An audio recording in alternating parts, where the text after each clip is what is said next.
E aí galera, sempre vi muita gente curiosa para saber como foi o retorno da Jean logo após a saga da Fênix Negra, que aconteciam em algumas partes que incluem a HQ dos Vingadores, do X-Factor e o capítulo 286 do Quarteto Fantástico.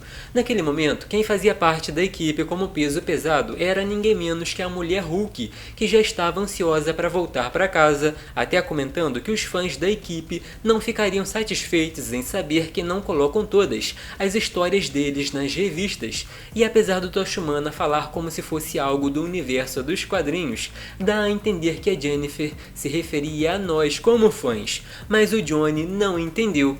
Já chegando na Terra, o Senhor Fantástico entrou em contato com o aeroporto, ficando sabendo que não podia pousar porque os Vingadores estavam resolvendo alguma coisa naquela região, o que quer dizer que a equipe teve que pousar longe e pegar um táxi para a mansão e dar uma olhada no que estava acontecendo. Chegando lá, foram bem recebidos e o Reed ficava por dentro da história, que foi exatamente um avião caindo na Bahia e os heróis encontrando um tipo de casulo no fundo. Dali para frente tinham que estudar o objeto misterioso que não revelava nenhuma atividade energética, sendo que quando o Reed tocou foi lançado longe, contraindo todos os músculos do corpo.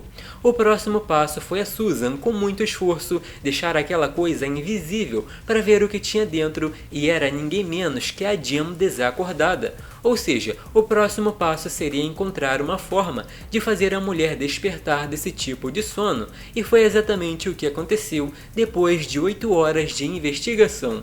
O cômico da cena foi ver a Susan acordando com tudo ao redor flutuando, sem entender o que era aquilo. Ou seja, era a Ruiva despertando e desfazendo aquela cápsula, mas tão confusa que pensava que estava no meio de uma missão com os X-Men e que o Quarteto e os Vingadores eram inimigos disfarçados.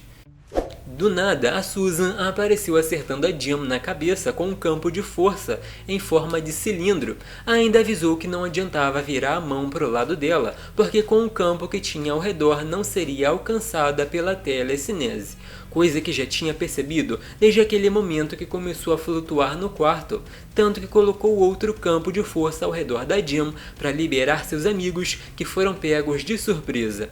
Outro ponto interessante é que a Jean também pensou que a Susan fosse um robô porque não sentia a mente dela, coisa que pode ter acontecido pelo fato dela estar enfraquecida e a loira se aproximar invisível ao mesmo tempo que usava um campo de força, ou seja, tudo contribuiu para a mulher invisível se dar bem nesse momento.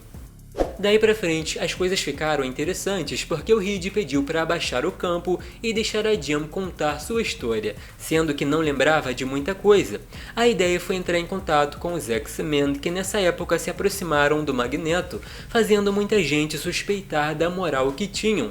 Outra ideia que tiveram foi da Jean voltar para casa dos pais, e só levaram adiante porque a Susan insistiu que nesse momento o ambiente familiar era necessário para se sentir amparada, o que é de se esperar porque todo mundo sabe que a Susan é muito mãezona e tem esse pensamento de cuidar dos outros. Chegando na casa dos pais, logo de cara tivemos um alívio cômico do Hércules levando uma bronca porque arrombou a porta, como se fosse um portal muito difícil de lidar. Porém, o que mais chamou a atenção foi a esfera do Shi'ar, com a essência da Jean, tanto que com isso ela conseguiu lembrar do que tinha acontecido na saga da Fênix Negra.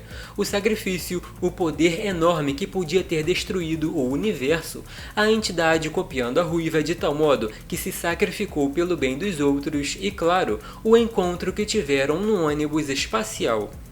O fim desse quadrinho foi interessante porque já dava para ver a Jean muito próxima desses heróis e eles admirando o fato dela ter colocado sua essência naquele fragmento da Fênix.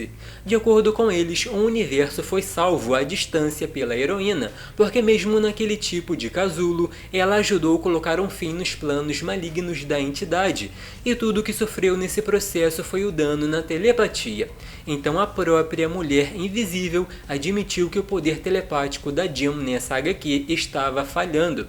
Outra coisa é que a Jam pensou em dar um tempo para entrar em contato com a família e amigos, mas o Reed teve a ideia de entrar em contato com alguém especial. Aí sim, a história continua na HQ do X-Factor com um anjo chamando o Ciclope para contar sobre esse retorno, também dando início àquela fase muito famosa da Madeline e tudo mais. E parando para pensar, se a Jam ficasse mais tempo com esses heróis, é bem provável que ia fazer parte do quarteto ou dos Vingadores. Mas e aí, qual a opinião de vocês? Não esqueçam do like e de se inscrever no canal para não perder os próximos. Até mais!